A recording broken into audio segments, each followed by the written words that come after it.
ॐ सहनाववतु सहनौ भुनक्तु सह वीर्यं करवावहै तेजस्विनावधीतमस्तु मा विद्विषावहै। ओम शांति शांति शांति। हरि ओम। आइए आज से हम लोग कठोपनिषद की अंतिम वल्ली प्रारंभ करने जा रहे हैं। ईश्वर की कृपा से ये हम लोगों का श्राद्ध काल से प्रारंभ हुआ और अधिक मास के अंतिम सप्ताह तक अभी हम लोगों ने 5 वल्लियां का चिंतन करा। बहुत बड़ी ईश्वर की कृपा रही और अब अंतिम सप्ताह में अंतिम वल्ली का श्री गणेश हो रहा है। इस अंतिम वल्ली में, जो कि दूसरे अध्याय की तीसरी वल्ली है, इसका श्री गणेश एक बहुत ही प्रसिद्ध दृष्टांत से हो रहा है। वो दृष्टांत हमारे गीताचार्य को भी, गीता रचयिता, गीता के आचार्य, उनको भी इतना अच्छा लगा कि ये दृष्टांत गीता के 15वें अध्याय का भी श्री गणेश करता है। और वो दृष्टांत इस दुनिया के बारे में हमको एक दृष्टि देता है और दुनिया के जो अधिष्ठान है, जो सत्य है, उसका भी दुनिया के साथ संबंध बताता है। तो आइए सीधे हम लोग पहले उसी में प्रवेश करते हैं और उसके बाद इसका अर्थ देखेंगे। ऊर्ध्वमूलो वाक्शाखः एषोऽश्वत्थः सनातनः तदेव शुक्रं तद्ब्रह्म तदेवामृतमुच्यते तस्मिल्लोकाश्रिताः सर्वे तदुन्नत्येति कश्चन एतद्वैतत्।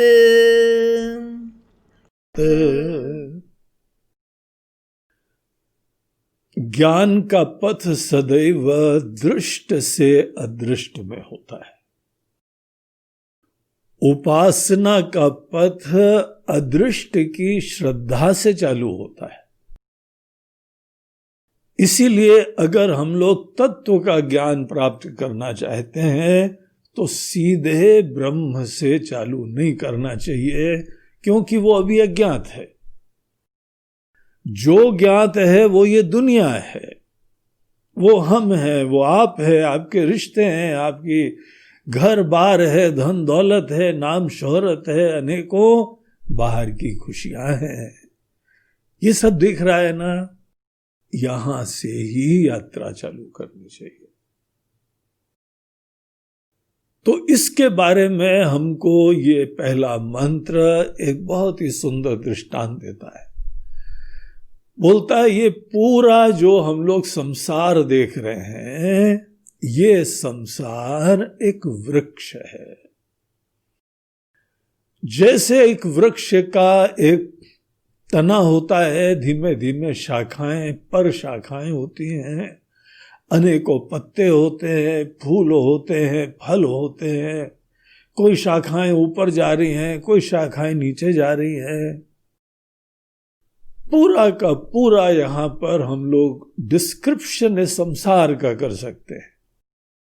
संसार मतलब जगत नहीं होता है। जगत वर्ड अलग होता है, संसार वर्ड अलग होता है। जगत होता है ये नाम रूप की दुनिया देखना। इतनी विविधता से पूर्ण दुनिया देखना, ये हम लोग जब देख रहे हैं अनेकों रूप रंग, इसको बोलते हैं जगत को देख रहे हैं।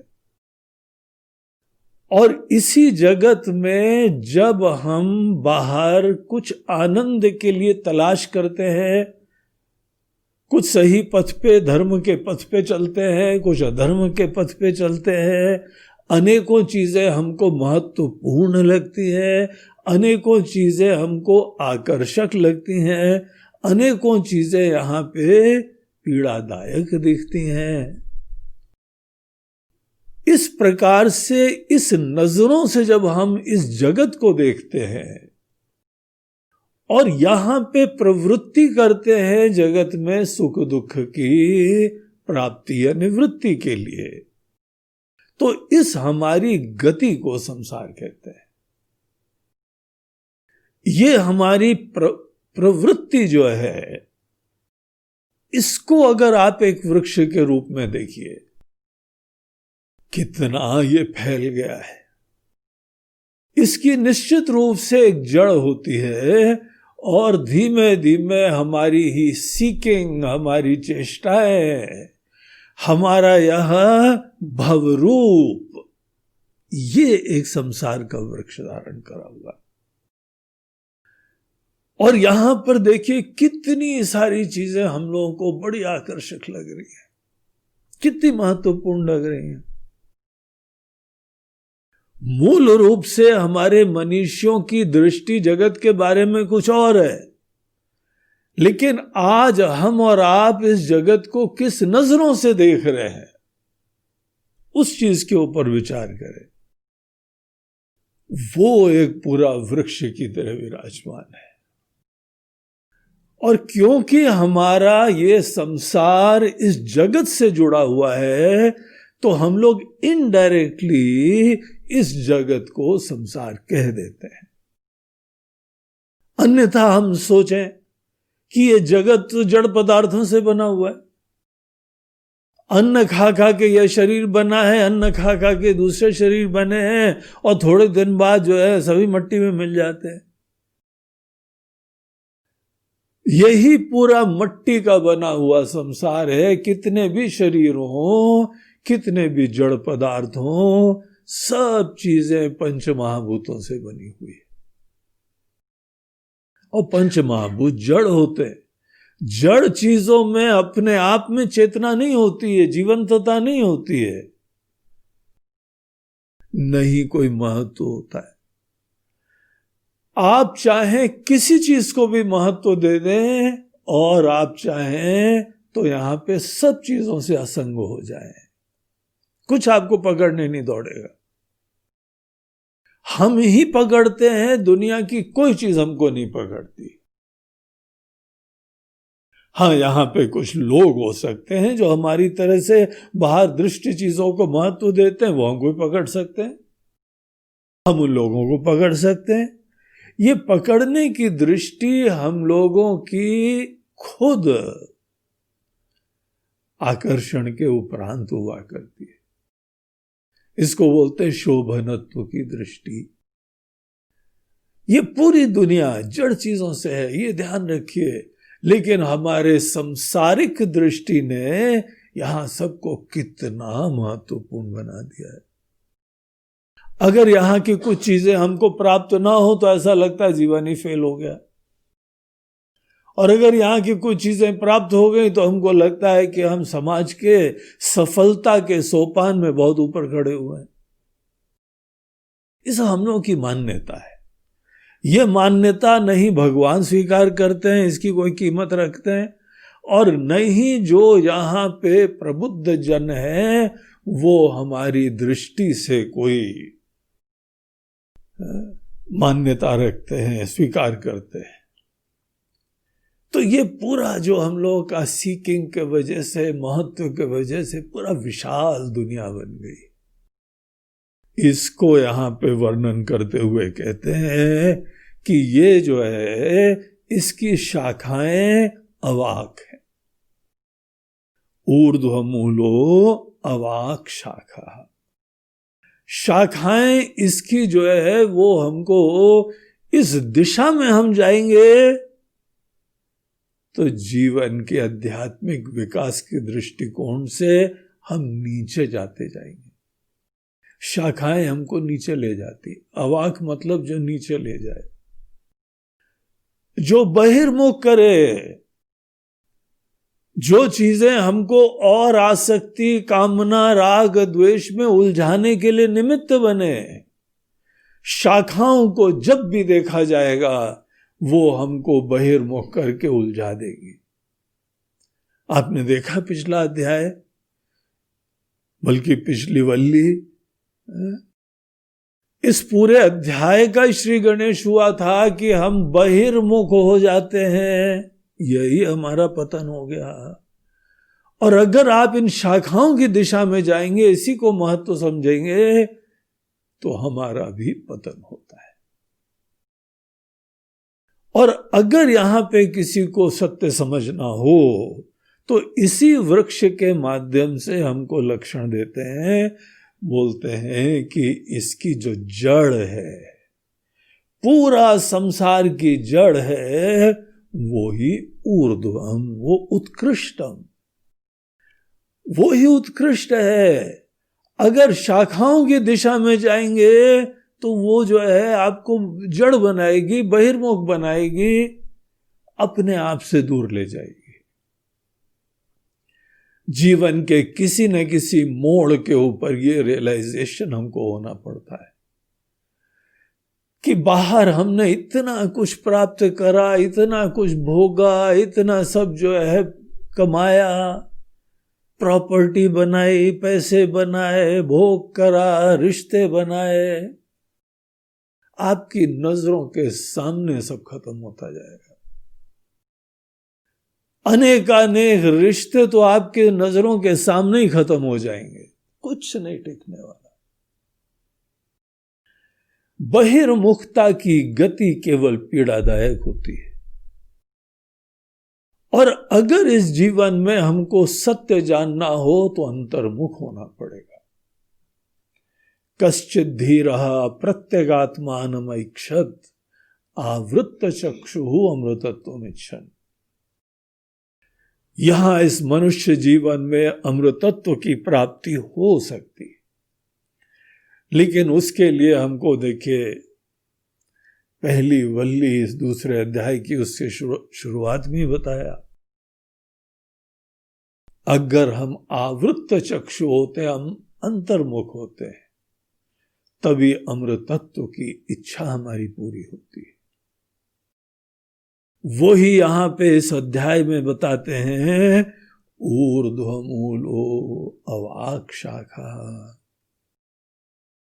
इसकी सच्चाई जो है आपको यहां दिख सकती है, लेकिन उसके लिए विस्तार में नहीं, गहराई में जाना चाहिए।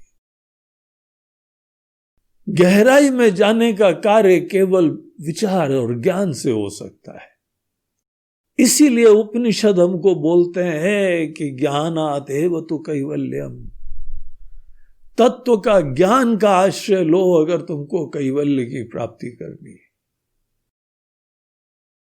बाहर अनेकों जाना है, उसके लिए कर्म और उपासना चलेगा, लेकिन जो जो कर्म करेंगे वो बाहर की चीजों को महत्व देके करेंगे।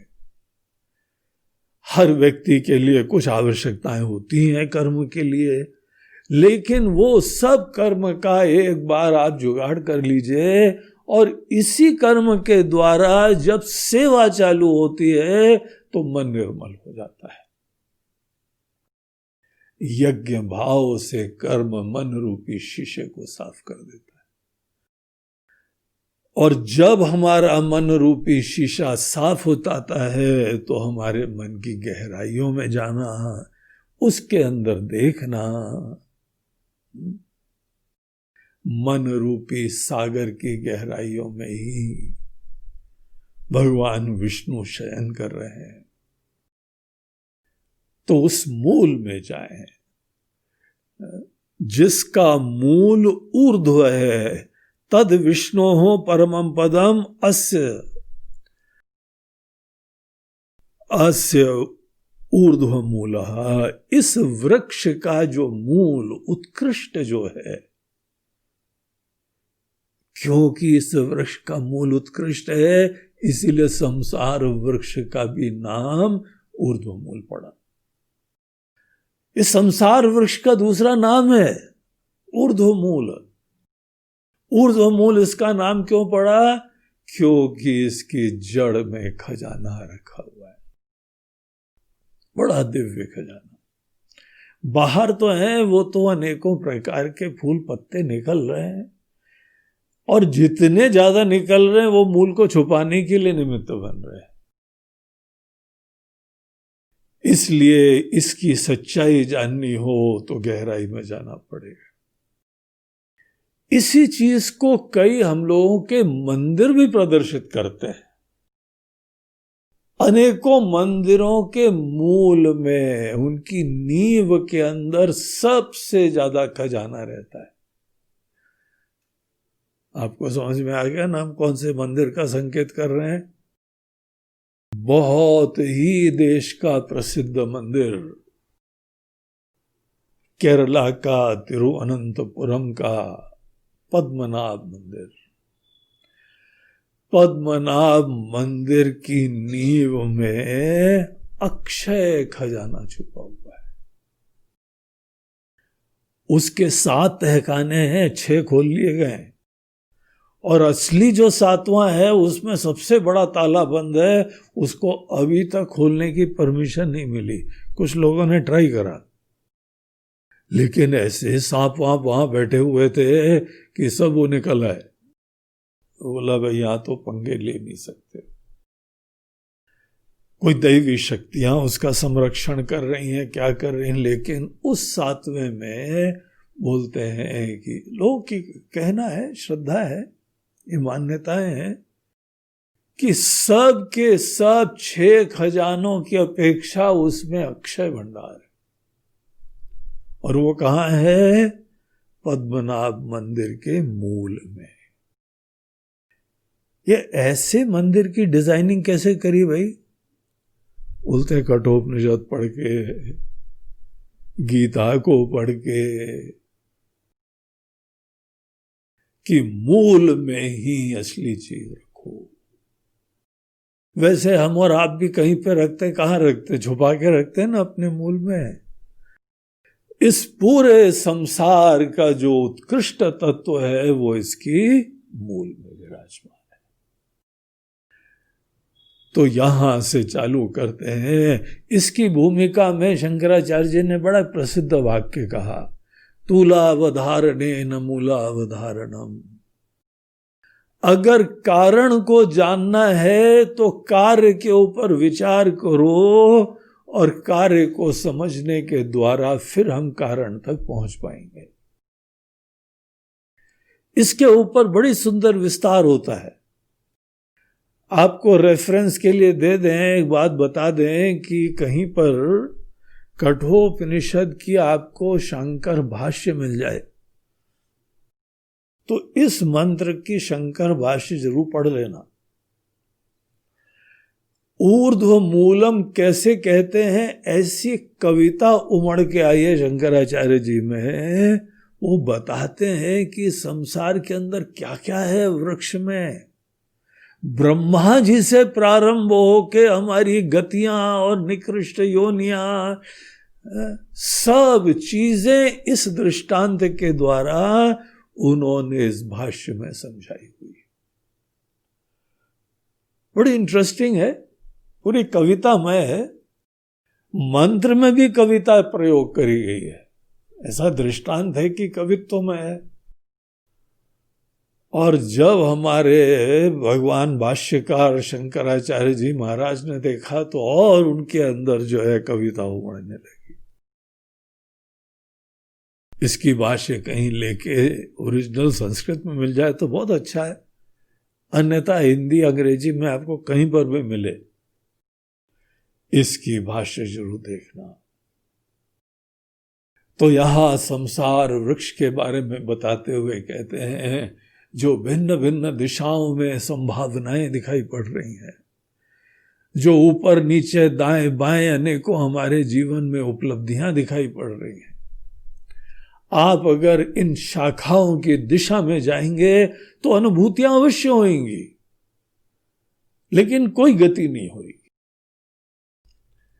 ये आपको अंतहीन दिशा में उलझाए रखेगी और शाखा पर शाखा पर शाखा पर शाखा, इसकी कोई गति नहीं होती। अगर आपको इसका सत्य जानना हो तो रिवर्स गियर लगाओ और गहराई में जाओ कि विस्तार नहीं, गहराई में क्या विराजमान है। जैसे अपने विचारों की गहराई, आपके मन के अंदर अनेकों विचार आते हैं, इच्छाएं आती हैं, भावनाएं आती हैं। एक तो एक दिशा होती है कि विचार की दिशा पकड़ो, भावना की दिशा पकड़ो, इच्छा की दिशा पकड़ो और भिन्न भिन्न प्रवृत्तियां करते रहो।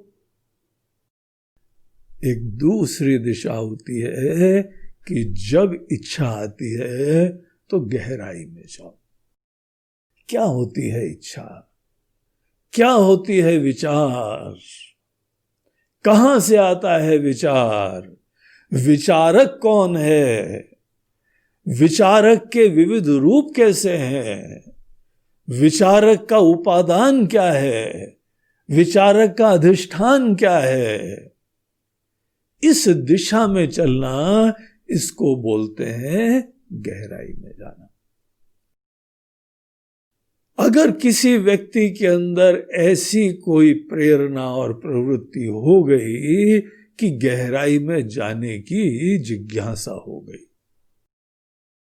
आप निश्चित रूप से समझिए कि आप जो हैं उपनिषद के द्वारा दिए हुए एक महत्वपूर्ण लक्षण से युक्त हो गए। इस प्रकार की लक्षण से जो युक्त हो जाता है वो ही व्यक्ति जीवन में कृतार्थ हो सकता है। ये जो संसार वृक्ष है, इसको आगे कहते हैं एषः अश्वत्थः। ये अश्वत्थ वृक्ष है। सामान्यतः जो है ना, ये पीपल वगैरह को भी अश्वत्थ कहते, लेकिन उसका नाम अश्वत्थ बाद में पड़ा। मूल रूप से ये संसार वृक्ष को अश्वत्थ कहा जाता है। अश्वत्थ मतलब क्या होता है? जो अनित्य होता है, जो परिवर्तनशील होता है, जो इस समय जैसा दिख रहा है कल वैसा दिखेगा नहीं। ऐसे के लिए ये बड़ा सुंदर नाम अश्वत्थ। श्वः पर्यंतम, श्व बोलते हैं कल, कल तक भी जो न रहे वो अश्वत्थ होता है। श्व पर्यंतम अभी न तिष्ठति इति अश्वत्थः। ऐसी दुनिया है ये। यहां देखिए कई लोग होते हैं, अभी आज मिले, बात हुई और पता लगा कि उन्होंने बोला था कि वो आएंगे और आने से पहले चले गए। बोलते हैं अरे तो अच्छा तुमने बोला आएंगे, आएंगे बोला और चले गए, और ऐसे चले गए कि दोबारा यहां कभी नहीं आएंगे। है ना हम लोगों के रिश्ते नाते, यार दोस्त, अनेकों अखबार में जो ऑब्ituaries निकलती है, फोटो आके गए। आपको अपनी संवेदनाएं भी व्यक्त करनी हो तो आप इस तारीख को अवश्य आ जाएं, चले गए। और कैसे जाते हैं यहां से, इस तरीके से जाते हैं, यहां नामो निशान नहीं छोड़ जाते और कभी वापस नहीं आते। इस शरीर में, इस परिवार में, इस दुनिया में तो कभी नहीं आते। अगर आए तो उनके कर्मवशात कहीं और शरीर धारण कर लें, किसी और घर में आ जाएं, मगर यहां से तो गए, यहां से अब नहीं दिखेंगे। ऐसे यहां पे ये दुनिया है। इस सच्चाई को देखो। देखिए, मृत्यु की सच्चाई को देखने से बहुत ज्ञान होता है। लोग मृत्यु को अवॉइड करते हैं, और यहां हमारे यमराज जी ही हमको तत्वों का ज्ञान देते हैं। मृत्यु ही ज्ञान देता है। हमारा सुझाव है कि आप मृत्यु को अपना मित्र समझें, मृत्यु को अपना गुरु समझें, उसको अवॉइड मत करना। अगर वो गुरु को अवॉइड कर रहा है तो ज्ञान कैसे मिलेगा? एक की मृत्यु हो, आपको जो है आंखें खुल जाती हैं, दिमाग घूम जाता है, सब मोह खत्म कर देती है एक मृत्यु। और जब हमारे मृत्यु हुई, यहां ब्रह्म विद्या के आचार्य बन के आए, वाह क्या अमेजिंग चीज है ये। तो वो कहते हैं कि भैया ध्यान दो, ये दुनिया सब अश्वत्थ है। दुनिया की नश्वरता, दुनिया की अनित्यता, दुनिया का मिथ्यात्व, इसको दिखाने के अनेकों शास्त्रों में जो है लक्षण दिए गए। रामायण में इसको कहा, भाई ये सब सपना, जगत एक सपना चल रहा है। शंकराचार्य जी दक्षिणामूर्ति स्तोत्र में कहते हैं, विश्वम दर्पण दृश्यमान नगरी तुल्यम। जैसे शीशे में आप सामने खड़े होते हैं तो आपका प्रतिबिंब दिखाई पड़ता है, दिखता है, लेकिन कुछ सार नहीं, कुछ इंडिपेंडेंट सब्सटैंशियल स्वतंत्र अस्तित्व नहीं है उसका। उसी तरीके से ये दिख रहा है। ये हमारे पूर्वज लोग, ये हमारे मनीषी लोग हमको बता रहे हैं कि हम मोहित हैं इस दुनिया से। बोलते बेटा जगो, सच्चाई जानो, ये अश्वत्थ है, ये कल तक भी न रहे, कोई भरोसा नहीं, थोड़ी देर तक दिखता है। इसी तरीके से दुनिया को देखना सीखो और इसकी गहराई में जाओ, खजाना मिलेगा तुमको वहां पे। तुम बाहर देख रहे हो, बाहर भागते चले जा रहे हो, बाहर के सपने, बाहर की इच्छाएं, बाहर की उपलब्धियां, सब बाहर बाहर, ये गलत दिशा है। किसी भी ज्ञानी को देखो, बाहर विरक्त होता है, बाहर की दुनिया से वैराग्य प्राप्त होता है और अंतर्मुख होकर ज्ञान प्राप्त करता है, चिंतन करता है। ये हमको यहां पे तीसरी वल्ली के प्रारंभ में बताते हैं। दुनिया को जानिए कि अनित्य है। ये अंधविश्वास नहीं है, हमारे बोलने की वजह से नहीं है। आप आंखें खोल के देखो। हम यहां क्यों दृष्टांत दे रहे हैं किसी की मृत्यु का? कल तक था, चला गया, है ही नहीं। अब शहर बदल जाते हैं, दुनिया बदल जाती है, लोग बदल जाते हैं, विचार बदल जाता है। कल तक किसका भरोसा है? और जीवन भर हम इसी के ऊपर दांव लगा रहे हैं कि सब चीजें टिकी रहेंगी। ये गलत है, यह ज्ञान है, ये मोह है। सच्चाई ये है कि जो भी बाहर की दुनिया है, हमको याद रहे। क्या याद रहे? सब सपना है, सब अनित्य है, अश्वत्थ है। ये शब्द आप याद रखिए। दुनिया को जब भी आप देखो तो मन में बस ये निश्चय, कोई द्वेष नहीं करना है, कोई डरना नहीं है। सच्चाई से कोई डरने की बात थोड़ी होती है, लेकिन सत्य सत्य होता है।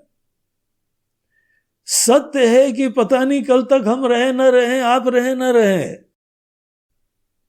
है ना सत्य। देखिए कई जगह लड़ाइयां भयंकर चल रही हैं, और अभी चीन के साथ तो इतनी भयंकर लड़ाई की संभावना है, और उस समय सबसे जोरदार दिवाली होगी। यहां से भी एटम बम फटेंगे, वहां से भी फटेंगे। और एटम बम एक दो जो है ना जापान में फटे थे तो पुश्तों तक खत्म हो गए। ऐसा भयंकर हो ये यहां पे होने की संभावना है। ऐसा सर फिरा है वो चीन कि वो सर फिरे लोग और क्या करेंगे।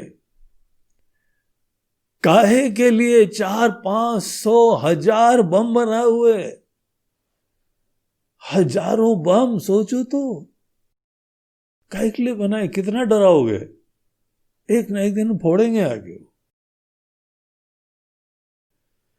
कैसे चुटकी में खत्म हो जाएगा ये सब।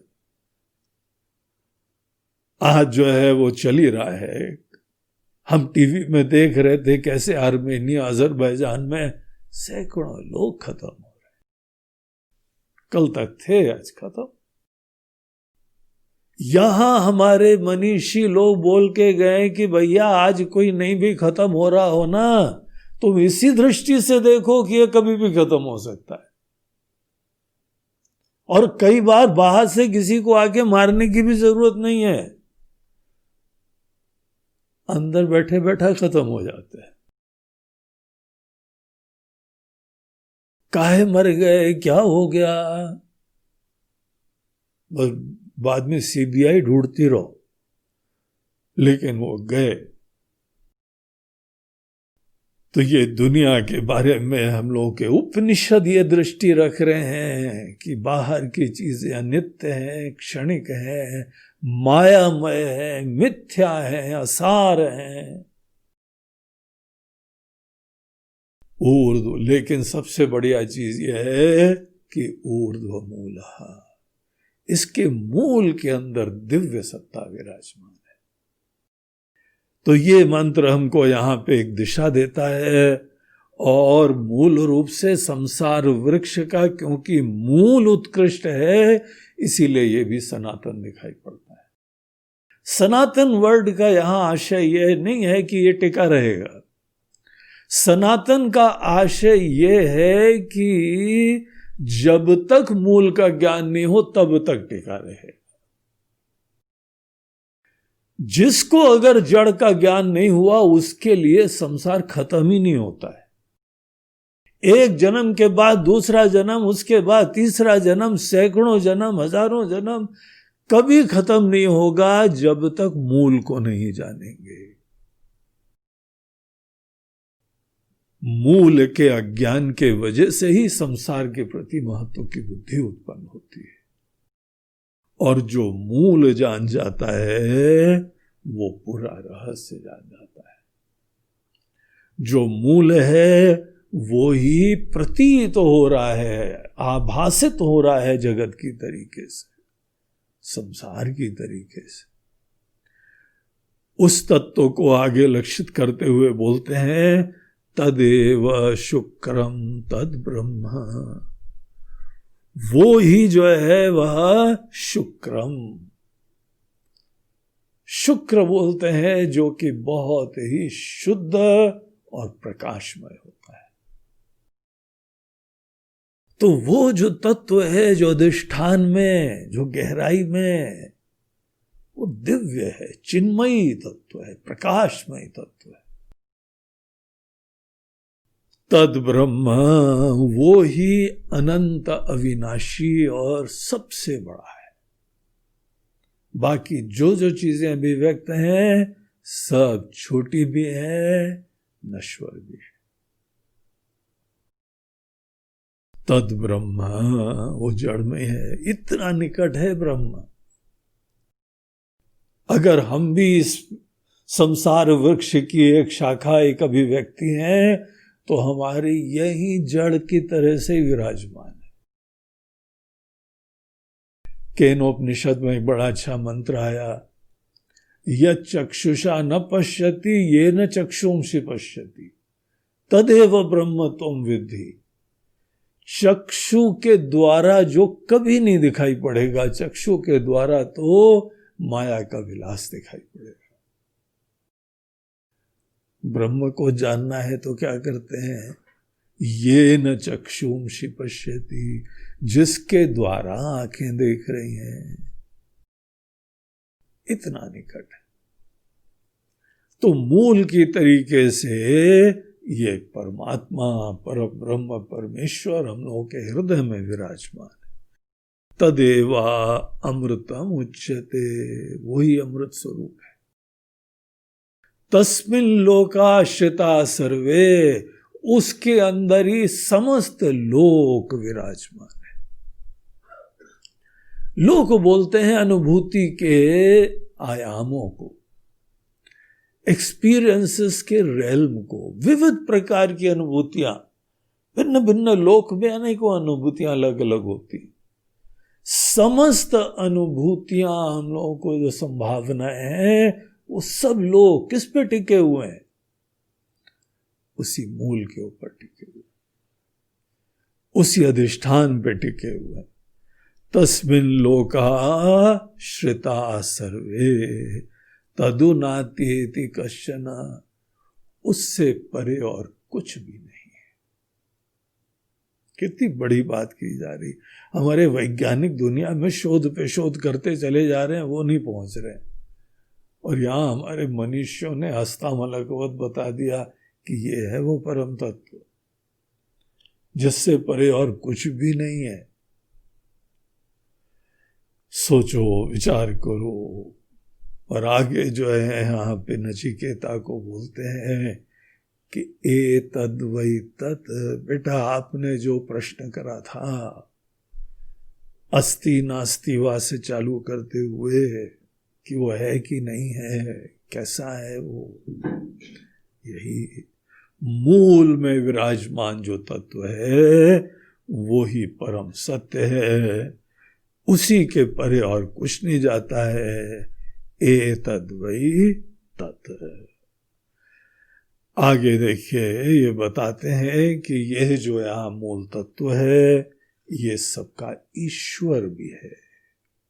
यदिदं किंच जगत् सर्वं प्राणे एजति निःसृतं महद्भयं वज्रमुद्यतं य एतद्विदुरमृतास्ते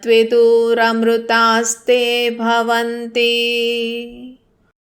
तो यहां पे देखिए, पहले मंत्र में हमको दिखाया कि मूल जो है उस पे सब आश्रित है, वो अधिष्ठान है और उस पे पूरा जगत आरोपित है। पूरा जगत माया के द्वारा कल्पित है और ये मायामय दुनिया उसी दिव्य शुक्र ब्रह्म स्वरूप अमृत स्वरूप अधिष्ठान पे आश्रित है।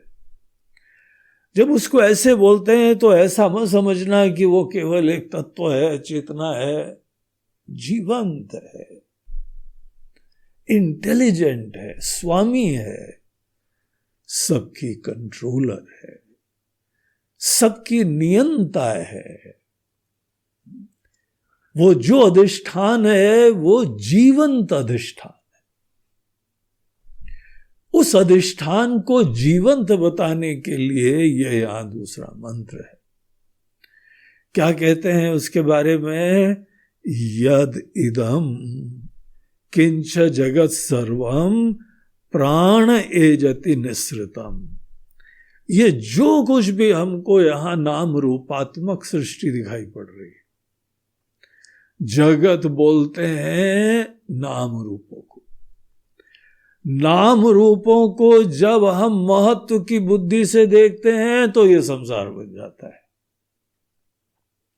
संसार भी कल्पित है और जगत भी मायामय होता है।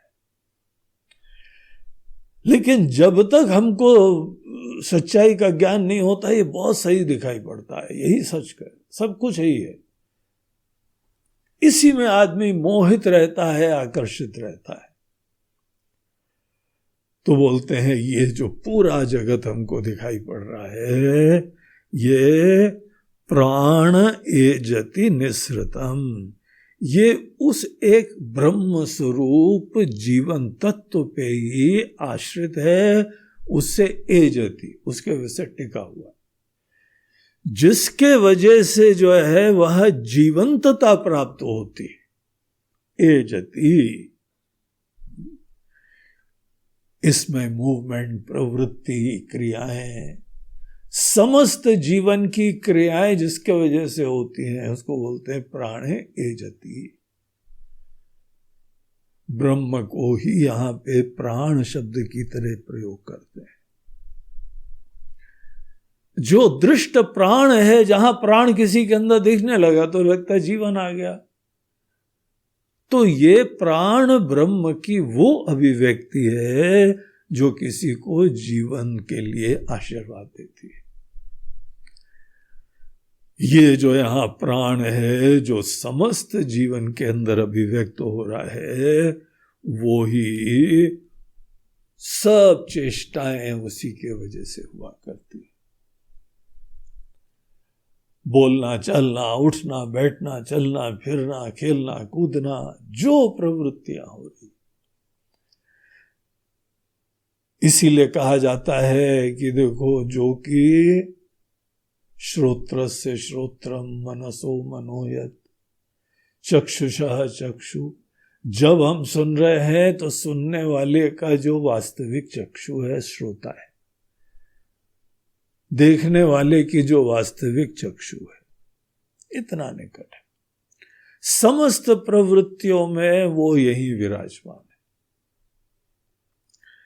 प्राणे एजति निःसृतम्। और ऐसा नहीं है कि केवल एक बिजली की तरीके से वो सबको संचालित कर रहा है। जैसे बिजली बल्बों को संचालित करती है, बिजली अनेकों पंखों को संचालित करती है। अपने आप में बिजली एक शक्ति है और उससे ही सब होता रहता, बोलते हैं ऐसा नहीं है। वो एक बहुत ही शक्तिशाली व्यवस्थापक, सृष्टा, संचालक। शंकराचार्य जी भज गोविंदम में कहते हैं, वातुल किम तव नास्ति नियंता। ये पगले, तुमको नियंता दिख नहीं रहा है? पूरी दुनिया का एक नियंता विराजमान है और यही नियंता है। ये चिन्मयी अधिष्ठान ही जो सबकी मूल में विराजमान है, वो ही नियंता है। वो कैसा भयंकर नियंता है, अद्भुत नियंता है। दूसरी लाइन में देखिए क्या बोलते हैं, महत भयम वज्रम उद्यतम। एक सी एक शक्तियां जगत की सब उससे डरती। किसी की मजाल नहीं है कि यहां पे सूरज चांद सितारे कोई अपनी मनमर्जी कर ले। जितनी भी प्रकृति की शक्तियां हैं, कोई भी अपनी मर्यादा का उल्लंघन कर ले, किसी की स्वतंत्रता ही नहीं। अग्नि जलने लगे, कोई चांस नहीं। अग्नि ठंडी हो जाए, बोला आज हमारा मूड कर रहा है ठंडे होने का, बोलते हैं फॉरगेट इट, तुम्हारी ये कोई स्वतंत्रता नहीं, तुम ठंडी हो जाओ। क्यों? किसका डर है? काल का चक्र रुक जाए, बोलते जी नहीं, कोई रुक नहीं सकता। सदियों से चला आ रहा है, अभी भी चलता रहेगा। मौसम ने बोला कि चलो आज हम जो है नहीं जाते, सूरज ने बोला आज नहीं उगते हैं यार, तुम लोगों को डेली हम जो है ना प्रकाश देते रहते हैं, एक दिन हमको भी तो संडे दो। संडे का कभी संडे ही नहीं होता है। देखो तो जरा, आपने सोचा कभी क्यों नहीं होता है? एक तरफ से हम इनको बहुत ही देवता लोग समझते हैं। किसी भी देवता की स्वतंत्रता नहीं है कि वो अपने मर्यादा का उल्लंघन कर ले। शनि देवता की अगर 7.5 आती है ना, तो 5.5 ही नहीं कर सकते हैं कभी, और 8.5 भी नहीं होती है उनकी। कभी सोचा आपने क्यों? कैसे नियमों में बद्ध है, कैसे जो है कोई व्यवस्थापक है उसका डर है क्या? पूरी प्रकृति, इसको इस दृष्टि से देखो, पूरी दुनिया, हर चीज का अपना नियम, सब इतना स्पष्ट है कि सब उसी दायरे में रह के ही काम कर सकते हैं। जिस समय भगवान राम जा रहे थे लंका, तो उन्होंने समुद्र देवता से बोला कि रास्ता दे दो भाई। समुद्र देवता ने 3 दिन तक सुना ही नहीं कुछ। फिर लक्ष्मण जी की स्ट्रैटेजी, भगवान ने बोला ठीक है लक्ष्मण ले आओ धनुष बाण। तो जहां धनुष बाण लाए तो समुद्र देवता आ गए। और वो प्रसंग इतना बढ़िया है, जहां समुद्र देवता भगवान राम को बोलते प्रभु आपके द्वारा बनाई हुई मर्यादा का उल्लंघन कौन कर सकता है? आप ही ने जल को ऐसा बनाया है, समुद्र को ऐसा बनाया है, समुद्र के क्या कोई आएगा रास्ता देता रहेगा? किसको रास्ता देगा? कैसे रास्ता देगा? ये स्वतंत्रता हमारे पास है ही कहां?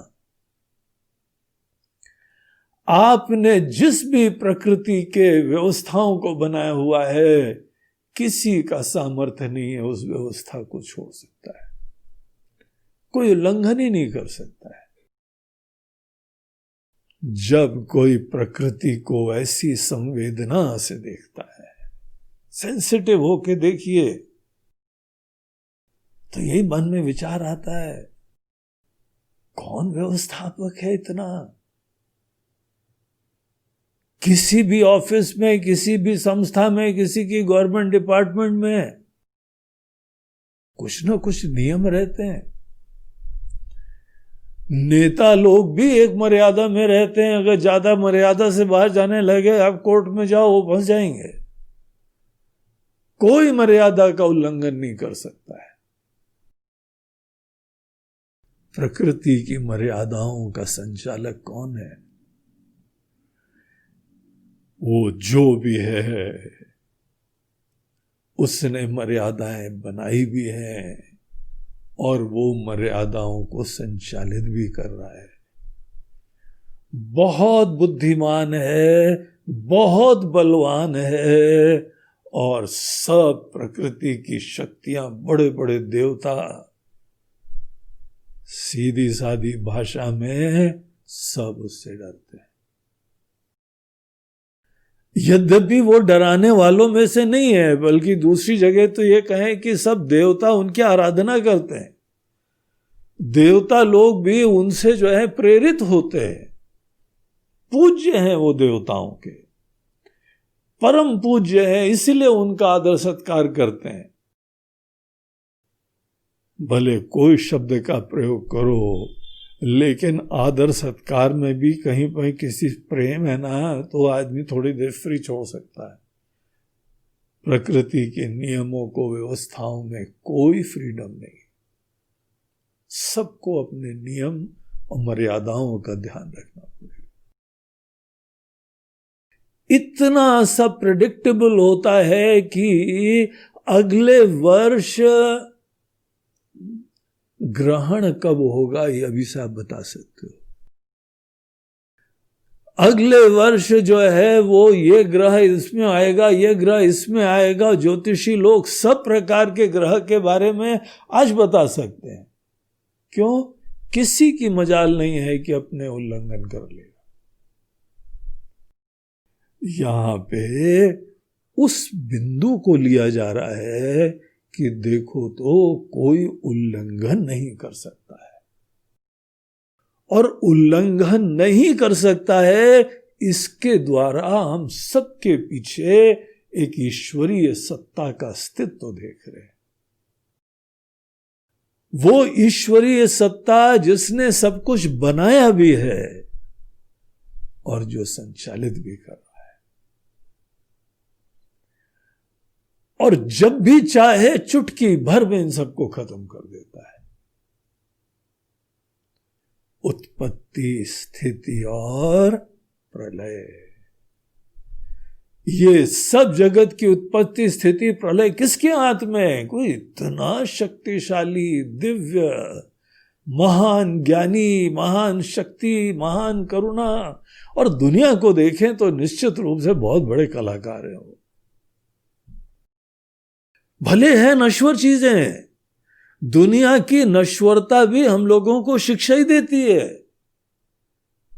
कि इससे आसक्त मत हो जाना, इस पे पराधीन मत हो जाना। ये पिक्चर की तरह है, पॉपकॉर्न खाते हुए डिटैच्ड होके देखो, सब बहुत बढ़िया पिक्चर है। जहां पिक्चर में किसी के साथ अटैच हुए तो रोना ही पड़ेगा केवल, क्योंकि अगले क्षण वो पिक्चर खत्म हो जाएगी, या पिक्चर चलते चलते भी वो पात्र गायब हो जाएगा।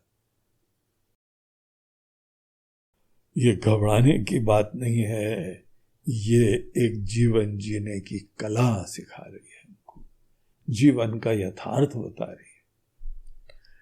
ऐसे ईश्वरीय सत्ता को जीवन में स्वीकार करके जियो।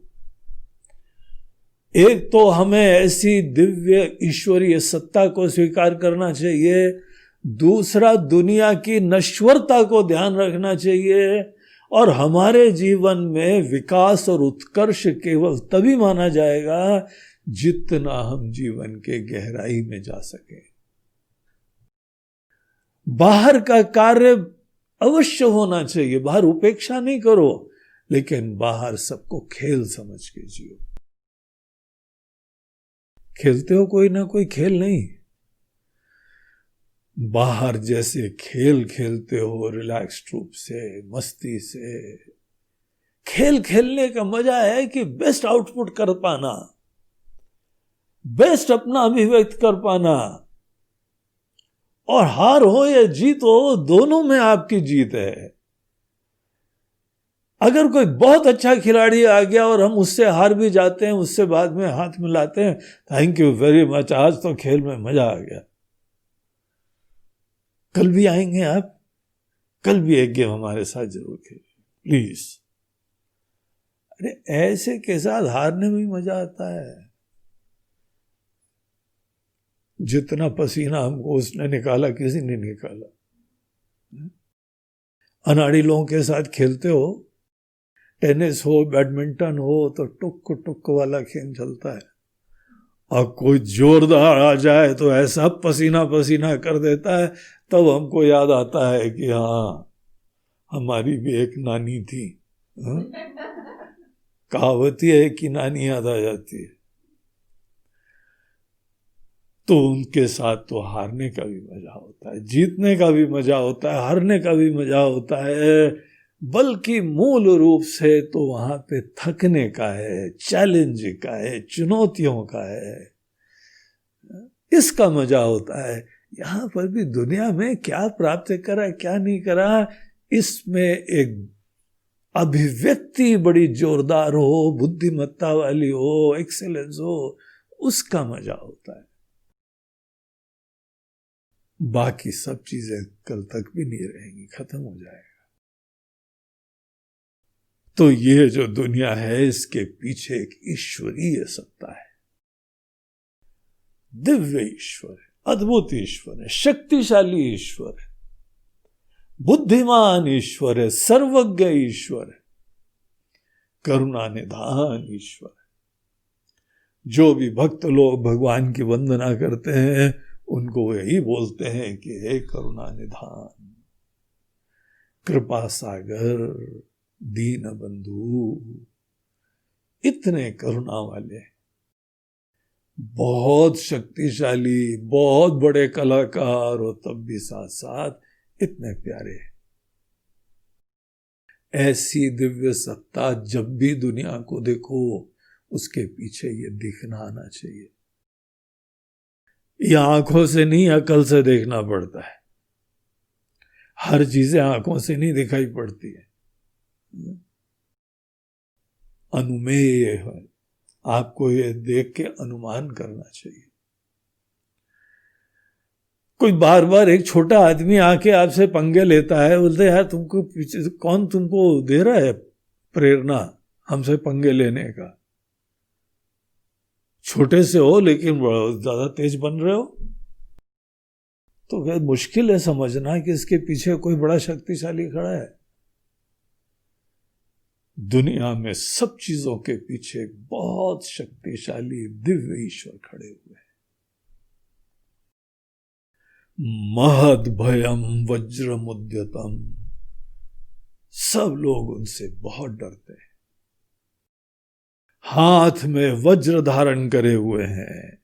यह एतत् विदुहु अमृताते भवन्ति, ऐसी ईश्वरीय सत्ता को जो स्वीकार करते हैं वो शीघ्र ही उनके उपासक होते हैं, उनके भक्त बनते हैं, उनकी जिज्ञासा रखते हैं और अंततः वो मूल में जाते हैं। और मूल में जाने के द्वारा उसकी वास्तविकता जब ज्ञान प्राप्त होती तो अमृताः ते भवन्ति, वो लोग फिर अमृत स्वरूप हो जाते। इसी भय से जुड़ा हुआ तीसरा मंत्र भी है, भयादस्याग्निस्तपति भयात् तपति सूर्यः भयादिन्द्रश्च वायुश्च मृत्युर्धावति पंचमः। भयात् अस्य अग्निः तपति, उनके ही वजह से, एज दो डर के वजह से। देखिए, डर से दृष्टांत है। डर एक ऐसी चीज है कि जहां पे हम दूसरे की उपेक्षा नहीं कर सकते। ये मनुष्य के लिए भाषा है, लेकिन वस्तुतः जब देवताओं को देखें तो देवता तो ईश्वर को पूज्य समझते हैं, लेकिन उनकी उपेक्षा नहीं कर सकते कोई। किसी भी देवता की मजाल नहीं है कि वो देवादिदेव की उपेक्षा कर सके। इसीलिए भय का दृष्टांत प्रयोग करते हैं। भय में हम उपेक्षा नहीं कर पाते जिससे डर होता है। भयात् अस्य अग्नि तपति, ऐसे दो ईश्वर के डर से ही अग्नि सदैव गर्म रहती। अग्नि देवता बहुत जल रहे हो, थोड़ा कम कर दो टेम्परेचर। किसी का घर जल रहा है, अग्नि देवता से प्रार्थना करो, अग्नि देवता प्लीज थोड़ी देर ठंडे हो जाओ। कोई ठंडे नहीं, स्वतंत्रता ही नहीं है। नहीं हो किसी का भी, सूरज का स्वतंत्रता ही नहीं है कि अंधकार हो जाए। अग्नि की स्वतंत्रता ही नहीं है ठंडी हो जाए। भयात् तपति सूर्य, सूर्य का ही दूसरा दृष्टांत प्रयोग कर रहे हैं। सतत वो जो है यहां पर तपता रहेगा, जैसे मानो किसी की आज्ञा का पालन हो रहा है, और ऐसे की आज्ञा का पालन हो रहा है जिसकी आज्ञा का उल्लंघन की हम कल्पना तक नहीं कर सकते। भयाद इंद्रश्च वायुश्च, इंद्र देवता भी उनके ही मर्यादा के अंतर्गत अपनी सीमाओं में रहा करते। वायु देवता भी ईश्वर की ही व्यवस्था के अंतर्गत रह के प्रवाहित होते रहते। पूरी दुनिया को जो है वह ऊर्जा से संचालित करते रहते हैं। ईश्वर ने ऐसा बनाया है। समस्त प्रकृति की शक्तियां ईश्वर ने बनाई हैं, और समस्त प्राकृतिक शक्तियां अपने अपने मर्यादा में रह के चल रही हैं। अब ये जब कोई देखता है मर्यादा में रह के चल रही है, कुछ लोग उस वस्तु ही देखते रहते हैं, कुछ लोग इसके पीछे ईश्वरीय सत्ता को देखने लगे। और अंत में तो यमराज जी अपना दृष्टांत देते हैं, मृत्युर्धावति पंचमयति। मृत्युर्देवता यहाँ पे ये पांचवा दृष्टांत बोलते हैं कि हम भी लगे रहते हैं, देखो जहां पे हानि आना ही है। तुमको लगता है कि हम बड़े निष्ठुर हैं, हम कहीं पे आ जाते हैं, हमको दया नहीं आती है। बोलते सब आती है, लेकिन कोई मतलब नहीं है दया का। हमको झक मार के तुमको मृत्यु समय ले जाना पड़ता है। तुम लोग के आंसू देखते हैं, तुम्हारी प्रार्थना देखते हैं, मन द्रवित भी होता है कई बार, लेकिन द्रवित मन को भी किनारे करना पड़ता है, क्योंकि बॉस की आज्ञा है। तुम्हारा भी है बॉस, तुमको पता नहीं, तुम देख नहीं रहे हो बस उस बॉस को। हम सब लोग उसी बॉस के द्वारा संचालित हो रहे हैं। वो देवादिदेव महादेव है, शिवमय है, लेकिन है तो बड़े कड़क। अब कौन से नाम से बुलाएं, कड़क बोले वो भी झूठ है, न बोले तो भी झूठ है।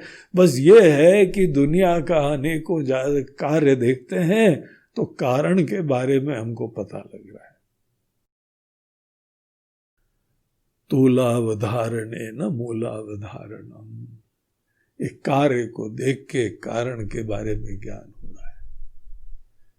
तो यहां पे ये 3 मंत्रों में हमको 2-3 चीजें बड़ी महत्वपूर्ण बताई गई। एक तो ये पूरी दुनिया का संचालन व्यवस्था देख के एक ईश्वरीय सत्ता जो पूरे जगत के नियंता है, व्यवस्थापक हैं, उनका अस्तित्व तो सदैव याद रखना चाहिए। कोई दुनिया में उनसे शक्तिशाली नहीं। दूसरा, ये पूरा जगत जो हमको दिखाई पड़ रहा है और संसार भी दिखाई पड़ रहा है, सब नश्वर है, कल्पित।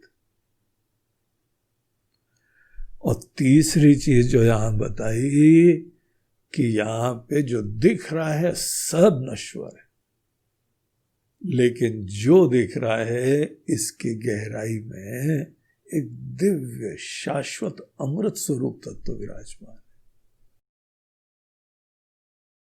ये 3 महत्वपूर्ण शिक्षाएं हमको इस पहले शुरुआती मंत्र में प्रदान करी गई। अब इतनी धमाकेदार शुरुआत करी, अब आगे क्या होता है ये अब देखते जाइए। आगे हम लोग कल करते। नमः पार्वती पतये हर हर नर्मदे हर, बोलो गंगा मैया की जय।